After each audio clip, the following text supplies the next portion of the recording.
জল বোতল নিয়ে গেছো? ভাতটা দিয়েছি। হাত দিয়েছো তাই তো? কি রান্না, কি তরকারি করলে আজকে? আজকে ওদের ঢেঁড়সের তরকারি করেছি, মাছের তরকারি করেছি। কি ঢেঁড়সের? ওই ঢেঁড়স আলু ছিল, তুমি ঝাল করলো। ঢেঁড়স আলু তুমি লেজা ঝাল? খাবি? হ্যাঁ দাও।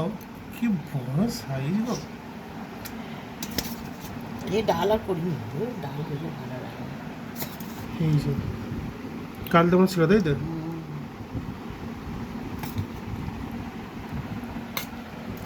ব্যাস ব্যাস ব্যাস, আর নয় আর নয় আর নয়। আর এইটা এক সাইডে দিয়ে দাও এখানে।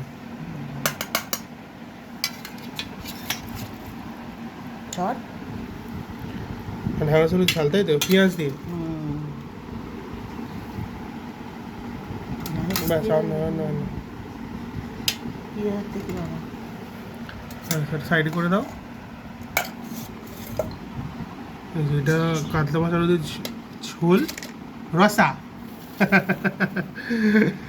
ঢেঁড়স আলুর ঝাল আর ভাত। এটা লেবু দিতে পারতে তো একটু করে কেটে। এটা হচ্ছে আজকে।